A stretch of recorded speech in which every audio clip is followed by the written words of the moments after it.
General জামানের বিষয়ে বারবার সতর্ক করেছিল ভারত। তার বাবার মতন কথা কানে নেননি হাসিনাও। ওয়াকার সম্পর্কে কি জানিয়েছিলেন ভারতীয় গোয়েন্দারা?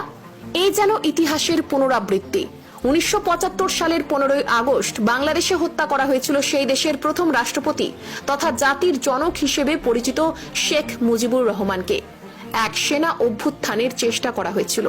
শেষ পর্যন্ত তা সফল না হলেও প্রাণ গিয়েছিল বঙ্গবন্ধুর এবং তার পরিবারের অধিকাংশ সদস্যর। তবে তার আগেই ধরনের একটা সেনা অভ্যুত্থানের চেষ্টা হতে পারে বলে বারংবার সাবধান করেছিল ভারতীয় গোয়েন্দারা। ভারতীয় গুপ্তচর সংস্থা আরএনডি সাবধান করেছিল পদাতিক বাহিনীর মধ্য থেকে এই ধরনের একটা চেষ্টা করা হতে পারে। তবে সেই কথা কানে নেননি শেখ মুজিব। তার বিরাট মাসুল দিতে হয়েছিল তাকে। 2023 জুনে নয়া সেনা প্রধান হিসেবে জেনারেল ওয়াকার উজ্জামানকে নিয়োগ করেছিলেন বাংলাদেশের প্রাক্তন প্রধানমন্ত্রী শেখ হাসিনা।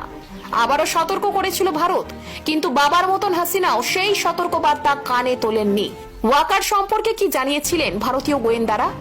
তারা বলেছিলেন ওয়াকারকে সেনা প্রধান করে বিপদ ডেকে আনছেন হাসিনা। তিনি সুযোগ পেলেই চরমপন্থীদের সঙ্গে হাত মিলাতে পারেন বলে জানানো হয়েছিল হাসিনাকে। কিন্তু হাসিনা শোনেননি, ওয়াকারকে নয়া সেনা প্রধান হিসেবে নিয়োগ করেছিলেন। বাংলাদেশ সেনায় প্রায় 4 দশক ধরে আছেন জেনারেল ওয়াকার উজ্জামান। তিনি উচ্চ শিক্ষিত, পাশাপাশি তিনি শেখ হাসিনার আত্মীয় বটে। হাসিনার কাকার জামাই তিনি, তাই সম্ভবত তার উপরই ভরসা রেখেছিলেন হাসিনা। তবে তার এই সিদ্ধান্ত তার সাম্প্রতিক রাজনৈতিক পতনে বড় অবদান রেখেছে বলে মনে করছেন বেশ কিছু বিশ্লেষক। শিক্ষার্থীদের ক্রমবর্ধমান বিক্ষোভের মুখে গত রবিবারই বেঁকে বসেছিলেন সেনা প্রধান।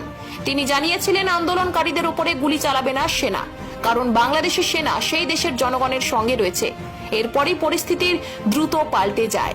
সোমবার সকালে হাসিনার সঙ্গে বৈঠকে প্রাক্তন প্রধানমন্ত্রীকে এক প্রকার হুঁশিয়ারি দেন জেনারেল জামান। কঠোর অবস্থান নেন তিনি, পরিষ্কার জানিয়ে দেন প্রধানমন্ত্রীকে ইস্তফা দিয়ে দেশ ছাড়তে হবে। সূত্রের খবর, হাসিনা 2 দিন সময় চেয়েছিলেন, কিন্তু তাকে সেনা প্রধান সময় দেন মাত্র 45 মিনিট। তার মধ্যে বোন রেহানাকে নিয়ে দেশ ছাড়লে তবেই তার নিরাপত্তার দায়িত্ব নেবে সেনা, না হলে বিক্ষোভরত জনতার হাত থেকে তাদের রক্ষার কোনো দায় নেবে না বাংলাদেশি সেনা। এরপরে হাসিনা ও রেহানা ভারতে চলে আসেন। এদিকে হাসিনার ইস্তফার পর সেই দেশের রাজনৈতিক ছবিটাও সম্পূর্ণ ঘুরে গিয়েছে। বিরোধী দল বিএনপির প্রধান নেত্রী খালেদা জিয়াকে মুক্তি দিয়েছে সেনাবাহিনী। হাসিনা দেশ ত্যাগ করার পরই দ্রুত সিদ্ধান্ত নেওয়া হয়। এদিন জেলের বাইরে এসেছেন বাংলাদেশের প্রাক্তন প্রধানমন্ত্রী। শুধু খালেদা জিয়াকে মুক্তি দেওয়াই নয়, বিএনপি এবং জামাতে ইসলামীর যে সকল নেতাকর্মী জেলে রয়েছেন সকলকে মুক্তি দেওয়ার সিদ্ধান্ত নেওয়া হয়েছে।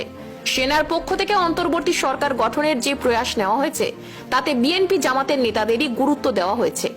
স্পষ্ট বোঝা যাচ্ছে এখন বাংলাদেশের রাজনীতি নিয়ন্ত্রণ করবে জামাতে ইসলামী, ইসলামী ছাত্র শিবির সহ ইসলামপন্থী দলগুলি। আর এতে মদত রয়েছে বাংলাদেশের সেনার, বা বলা ভালো সেনা প্রধান জেনারেল জামানের।